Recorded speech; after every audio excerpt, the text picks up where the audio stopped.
frontières, Air Algérie.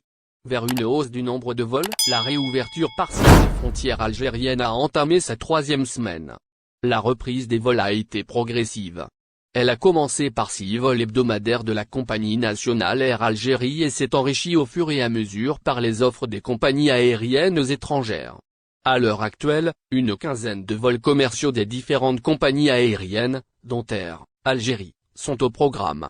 Depuis le 1er juin, plus de 10 000 passagers ont déjà été transportés vers l'Algérie par les différentes compagnies aériennes qui opèrent des vols commerciaux, Air Algérie, Air France, Transavia, Alitalia, Lufthansa, Turkish Airlines et Tunisair.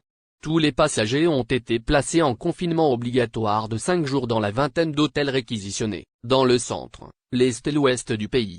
Vers plus d'ouverture. Les vols se déroulent dans de bonnes conditions. Après 3 semaines de réouverture des frontières, aucun cas de contamination n'a été enregistré parmi les passagers confinés.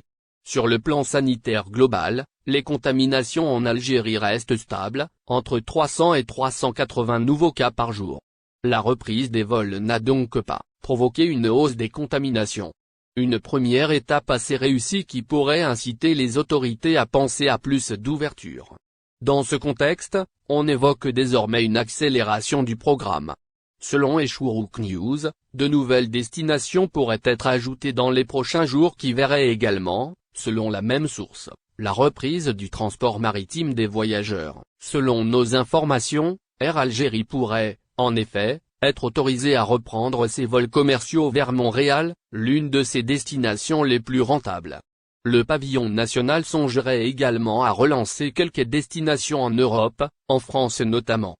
On apprend également que les compagnies aériennes étrangères devraient elles aussi obtenir plus de vols au même titre que la compagnie nationale.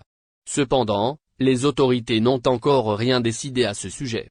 Rien n'est signé, rien n'est acté pour le moment, confie une source au sein de la compagnie nationale. Air Algérie, le casse-tête du confinement obligatoire pour les autorités, la question de la hausse des vols ne peut pas être dissociée de celle de l'hébergement des passagers. Le confinement obligatoire commence à devenir un sérieux casse-tête avec l'augmentation des vols commerciaux à l'international. On ne peut pas aller vers plus d'ouverture sans la suppression du confinement obligatoire. C'est impossible, commente une source à l'aéroport d'Alger. Les établissements hôteliers mobilisés sont actuellement saturés. Depuis le début du mois de juin, près de 10 000 personnes ont été confinées dans les différents hôtels publics et les quelques privés qui ont accepté d'accueillir les passagers en provenance de l'étranger. Plusieurs opérateurs privés ont refusé de se joindre à l'opération pour ne pas rater la saison estivale.